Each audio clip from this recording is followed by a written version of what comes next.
another one.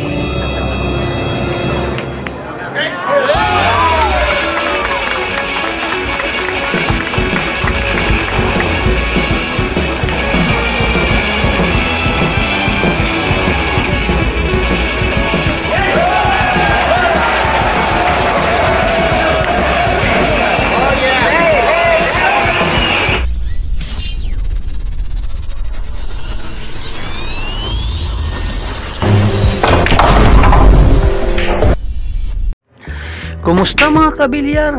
Titingnan naman natin ngayon ang mga highlight shot sa bagong laro ng ating paboritong biryalista sa buong mundo, na walang iba kundi ang legendary, greatest all time, the Filipino fall superstar Efren Bata Reyes. Ang match na ito ay reach to 18 team ball game, $15,000 o nasa mahigit 700,600 pesos ang pot dito. Naganap ito noong January 15, 2022 sa Steinway Billiard, United States. Titirahin ni Efren dito ang dos, ngunit tingnan ninyo ang team ball malapit sa corner pocket.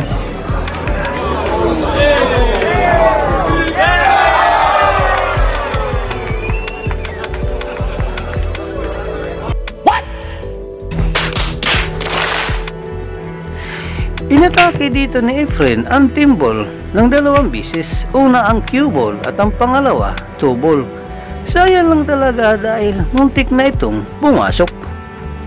Nakakahanga talaga ang credibility ng magician. Nakuha man ng kalaban niya ang rack na ito, lamang naman si Efren, 7-4.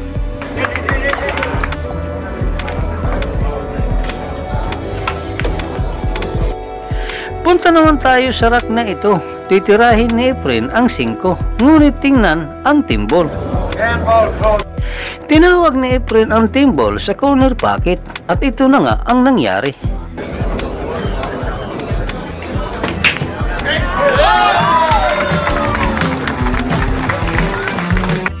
Ang tawag sa tirang iyon, carom shot.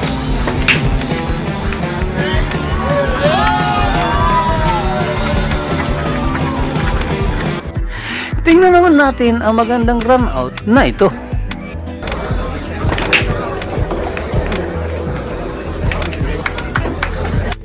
Ang tawag naman doon ay bang shot.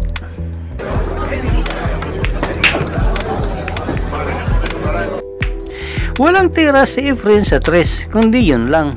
Mabuti naman niya itong execute.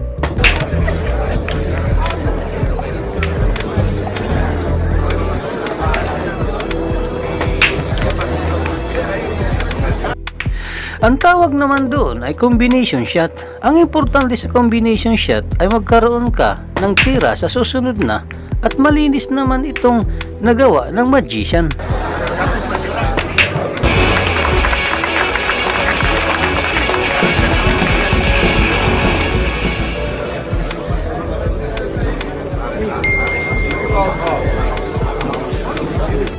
Tingnan mabuti ang red 3 ball dito. Nag-call pocket si Efren doon sa corner pocket.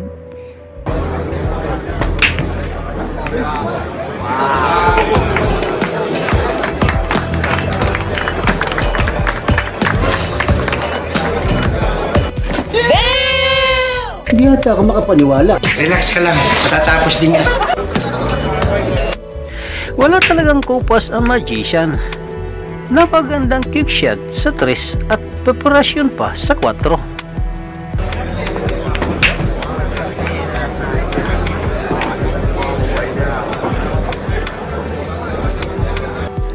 Dito naman tayo sa napakagandang rack na ito.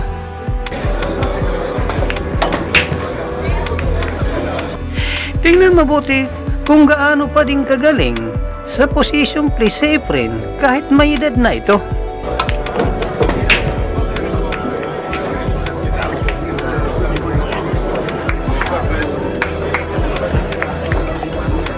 Wow! Sa bilis ng atras mo, buti hindi ka nakabangga, no, ha?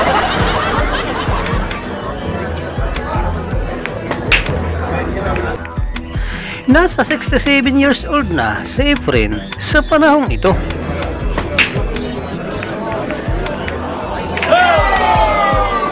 Sayang naman. Sinubukan ni Efren na ikarom shot ang Jess, ngunit sa kasamaang palad hindi niya ito nakuha.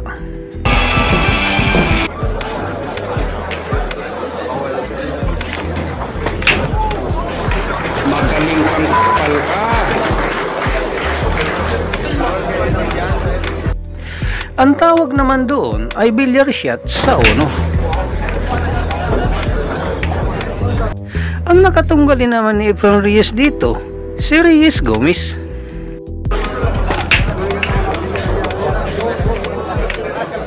Isang tirador galing sa bansang Dominican Republic.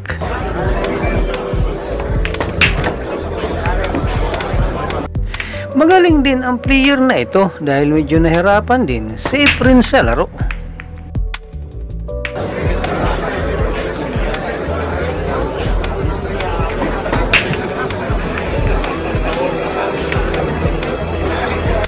Open na ang lamisa dito at kayang-kaya itong i-run out ni Efren Reyes.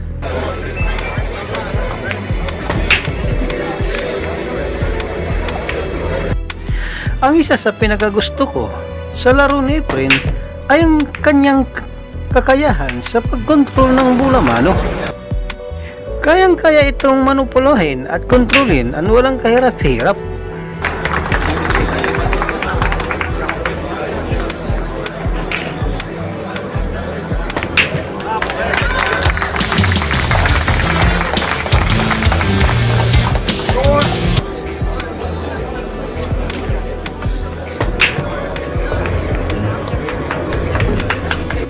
Sinubukan dumipinsa dito ni Gomez. Gumamit siya ng distansya at hindi niya pinilit ang tira.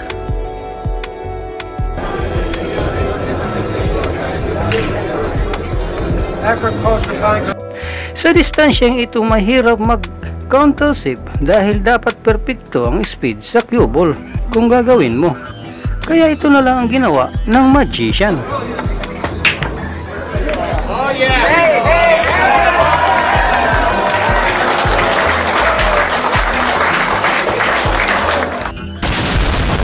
Ang galing mo pala dyan ah. Nagtsatsambahan ko lang yun. Sinungaling ka.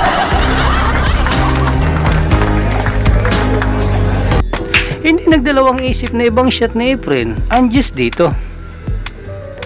Ganun na lang katuwa ang mga manonood.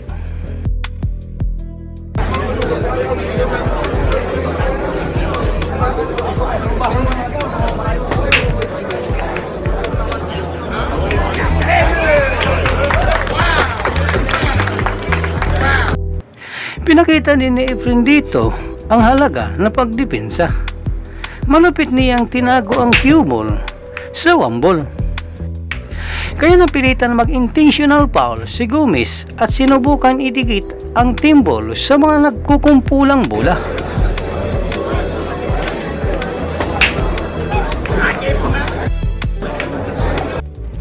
Nagsimula si Efren ng ball in hand at ito ang mga sunod na mga nangyari.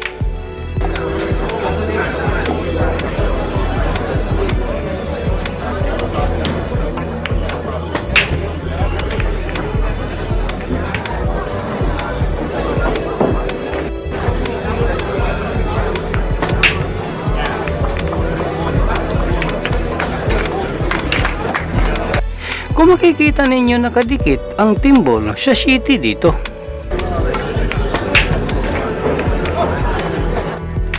Pero straight combination naman dito sa corner pocket.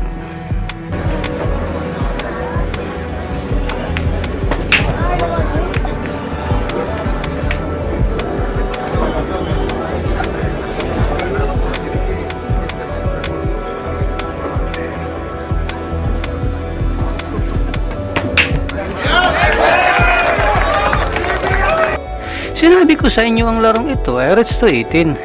Ngunit mukhang pinilit nila si Efren sa plus 5 rack. Pagkatapos napunta sa hil-hil-hil match ang laro, napilitan pumayag si Efren. Kaya naging rates to 23 ito at sa kasamaang palad natalo si Efren dito 18 to 23. Sa palagay ko naman panalo si Efren sa larong ito kung ito ay rates to 18 lang. Hindi siguro sang-ayon na dinagdagan ng 5 rank kaya nawala ang focus at concentration. Hanggang dito lang muna tayo. Paki-like kung nagustuhan niyo ang match na ito. Hanggang sa muli, paalam. Dito na po nagtatapos ang ating malulupiting tira mula sa tinagurian The Magician, Efren Bata Reyes. Maraming salamat po sa inyong panonood, walang sawang suporta. Ikaw, idol, anong masasabi mo sa pinakitang performance ng ating bida sa bidyong ito? Para sa inyong opinion, i-comment mo niyan sa ating comment section sa ibaba. At kung nagustuhan mo naman ang video ito, paiwan naman ako ng like at pasubscribe na rin sa ating munting channel. Maraming salamat po sa inyong panonood. Sama kayo na rin lang, mag-ingat, God bless. Bye bye.